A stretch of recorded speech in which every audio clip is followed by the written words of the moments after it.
Hey, you're taking culinary this year, you know? Yeah. There you go. So I'm giving you a home lesson. Hey, you know what? You don't know what kind of luck you're gonna have with the female in your future, and you gotta know how to cook for yourself, I pretty much son. do already, kind of. Exactly. See, can you smell the fragrancy of the ginger and the garlic? Okay, so we're done. Put the meat in there.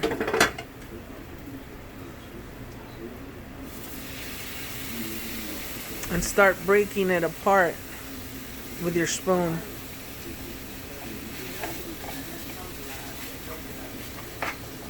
Like that.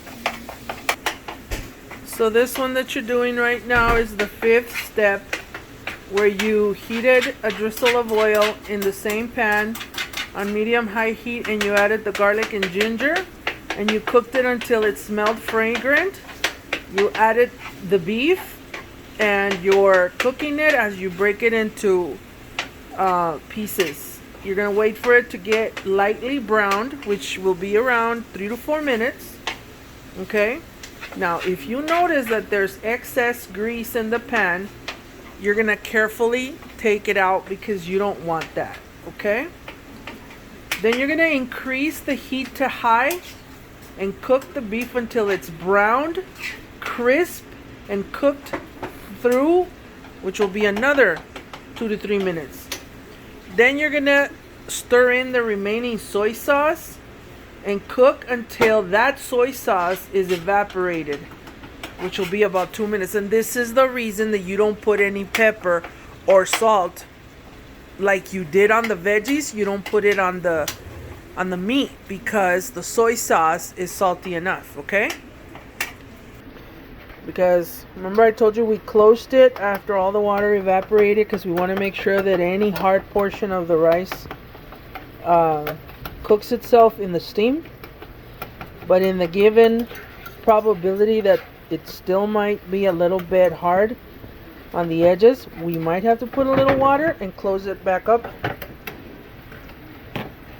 Yeah, you know what? It's a little dry. Let me add a little water. Okay. Add a little water, like a teaspoon. This should be enough to finish cooking. I'm going to turn it on again.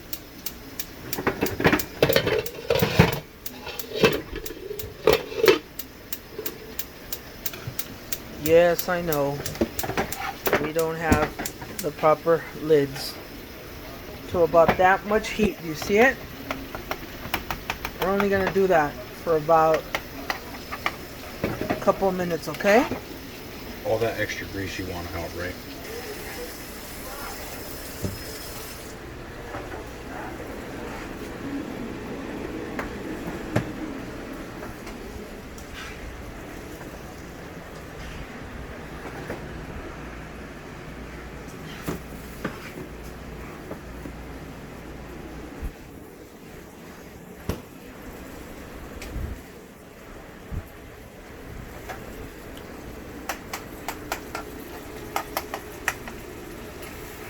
Ya mero, ¿verdad?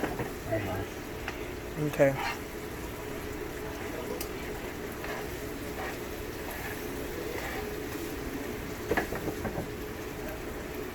It's still a little pink. Keep going. Remember it said needed to be crisp? Okay, so ya. Bájale al fuego. Ladéalo así.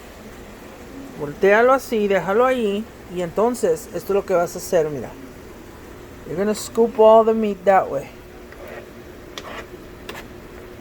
And then you're just going to slowly let all of the grease drain down there. Because that's the yucky stuff that will block your arteries. You don't want that ever, okay?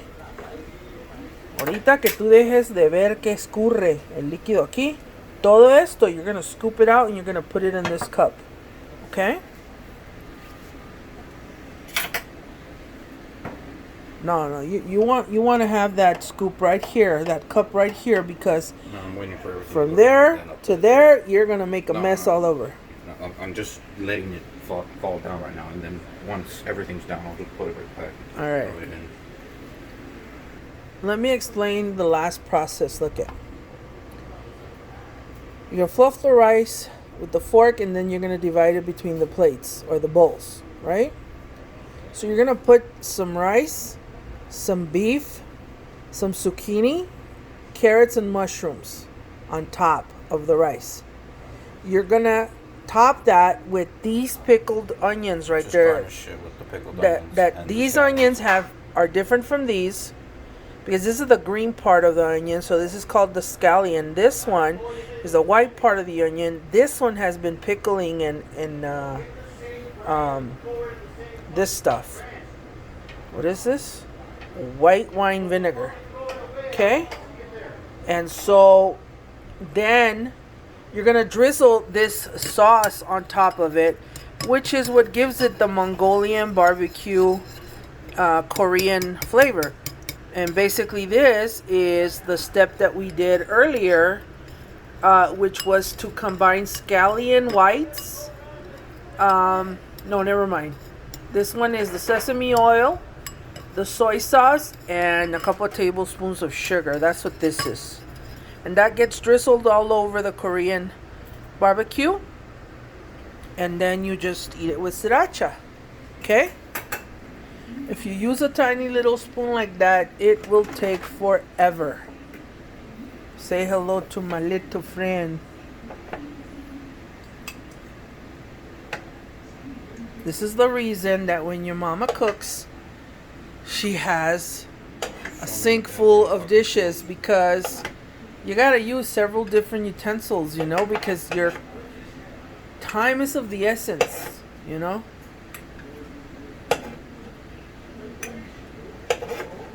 I would believe the rice is ready. I'm gonna turn it off, but I'm not gonna uncover it because I want that steam to finish cooking it, okay? All right. So you want me to put it in the sink? This, no, that will clog up the sink. You just let it be. No, this. Yes. Well, no, because you can use that to mix the meat. This, Now we put the soy sauce, right? yes, put the soy sauce. This right here is gonna get hard, like lard, I've seen because it, that's what yeah. it is. When it's hard and cold, you just dump it out in your trash can. Never, ever throw it in the sink. Okay, so where's the soy sauce? Here it is. I had already opened it for you. Pour that in there, and you cook it until it evaporates. Here you go. Go to town, buddy.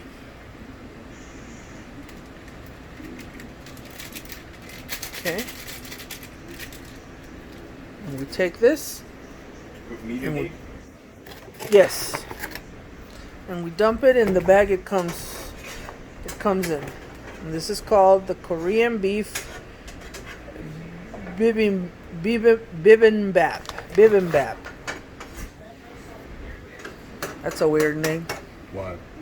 I've never heard of it before. What? Bibimbap. Bibimbap. Korean beef bibimbap is That's why it's foreign. what it's called. Well, maybe that's the Korean name. Let's see.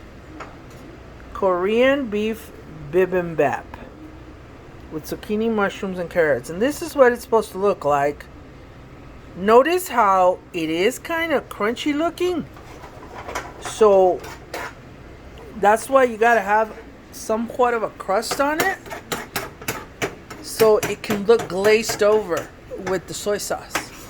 But actually, I think what makes it look glazy is the sugar, sesame seed oil, soy sauce that we made earlier. Okay.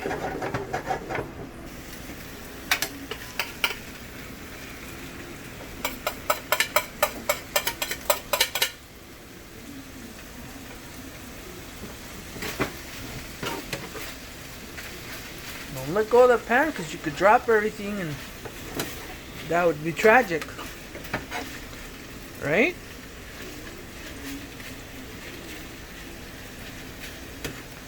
I think you can lower the heat now. We don't want the al dente veggies overcooking and becoming mushy. So let's put down the heat. Ahí está. I actually think it's done. What do you think? Mix it correctly and let me set the plates for you to start plating, okay? Alright, so if you're ready, bring the pan over here. We need to put the rice first. Oh, that's right. You're right. Good observation, son. I would, yeah, evenly, no? One spoonful at a time per plate, just to make sure that you distribute the rice evenly.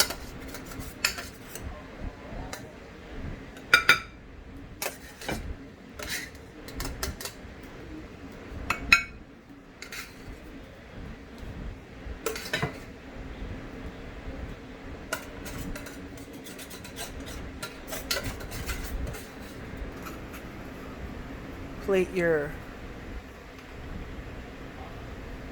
beef.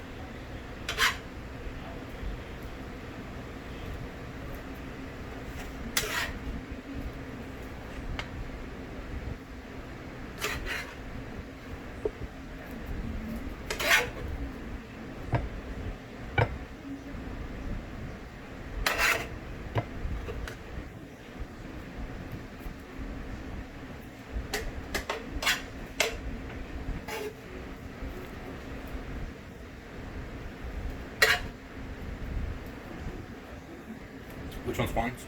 Juan's is that first one over there without the sriracha sauce. He does not like mushrooms. So distribute the mushrooms amongst our plates.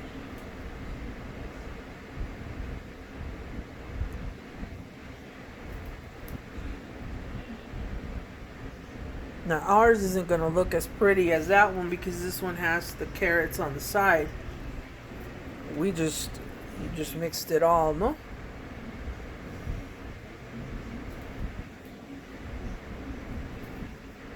Nice touch, kid. The scallions, the fresh. A el Juan no le pongas. A mí, a tu papá. And then with the spoon, you'll add some pickled onions, but you do not add the white wine vinegar that's excess on the pickled onions. Yeah. We've been doing this for about 45 minutes, and so they've been pickled for that long. So the flavor is already infused in there. Exactly, like that. Maybe it'd be a good idea for us to use a porous spoon. There you go. You always should use the proper utensils, mijo. Better. There you go. Now the next one, yours over there. Thank you. Now the final step is to take the sesame seed oil, soy sauce, sugar concoction, and this is what we mean by a drizzle, right? Distribute it amongst the 3 plates. Well, the 4 plates. Al Juan sí le vas a dar. And as he does that, here you go. Finished product. This is another HelloFresh meal. Guys, I totally recommend you should totally purchase. I mean, you get 3 meals for $60 for a family of 4. Like if you're a family of 2, you could probably get it for $30. I mean, in essence, we're talking about less than $5 for a gourmet plate like this. I mean, it's a win-win. Go for it, guys. Enjoy.